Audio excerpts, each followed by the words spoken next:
Bonjour à tous et je vous souhaite la bienvenue sur cette première vidéo d'une série de 3 vidéos qui va vous apprendre comment utiliser Photoshop pour créer du pixel art. Nous allons voir comment ajuster les paramètres d'un nouveau document pour créer un sprite ou un sprite sheet. Il n'y a pas de template pour le pixel art, mais ce que vous pouvez faire pour économiser 30 secondes, c'est venir cliquer sur Web et cliquer sur n'importe quel template qui se trouve ici. Et vous allez voir que ça va vous remplir déjà pas mal des valeurs par défaut. Vous pouvez entrer le nom du fichier maintenant ou plus tard, hein, c'est pas obligé. Et maintenant, nous pouvons passer à la suite.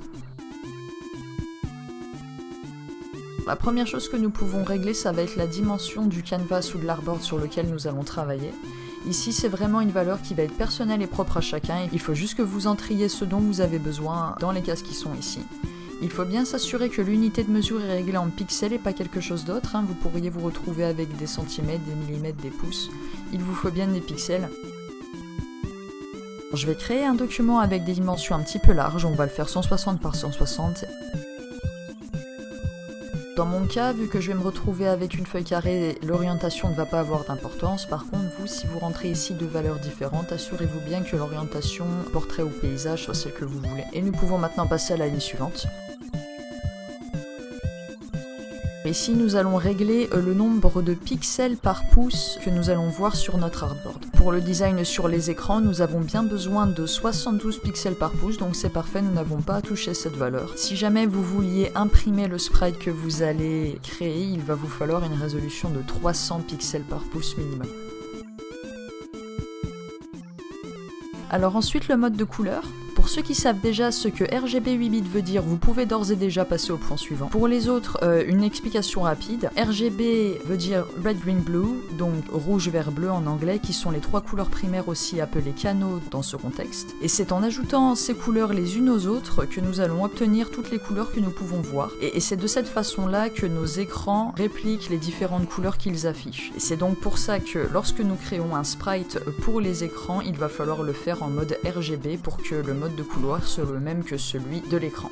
Si vous vouliez imprimer votre sprite, dans ce cas-là, il faudra passer au mode CYMK, donc cyan, jaune, magenta, noir, qui est la façon dont les imprimantes gèrent les couleurs.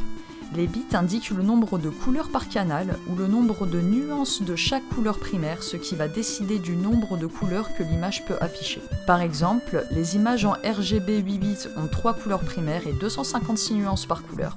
Donc les images vont pouvoir afficher 256 cubes couleurs, soit un total de 16,7 millions de couleurs. Et les mêmes images en 16 bits ont, accrochez-vous, 65 536 nuances par couleur et vont pouvoir afficher 281 trillions de couleurs. L'œil humain ne distingue qu'une dizaine de millions de couleurs, plus ou moins, donc le 8 bits est largement suffisant. Dans ce cas, pourquoi peut-on avoir des images en 16 et en 32 bits? Eh bien, la raison, c'est pour faire de l'édition de photos. En gros, c'est pour ne pas perdre les couleurs originales de la photo. Donc, vraiment pas intéressant pour nous, surtout que sélectionner ce mode va rendre l'image beaucoup plus lourde et sans raison. Alors, on laisse bien ça en 8 bits et on peut passer au point suivant. En ce qui concerne le fond, ça va vraiment être selon la préférence de l'artiste. Vous pouvez travailler sur fond blanc, sur fond transparent, sur fond coloré, sur fond noir, c'est vraiment comme vous le voulez. Le tout, c'est de ne pas oublier de le désactiver lorsque vous exportez votre sprite ou sprite sheet si vous voulez un sprite avec un fond transparent. Ne touchez pas au profil des couleurs et passez directement au Pixel Aspect Ratio. Donc le pixel art se fait avec des pixels carrés, il faut bien que vous vous assuriez du coup que l'option que vous avez ici, ce soit Square Pixels, ou pixel carré.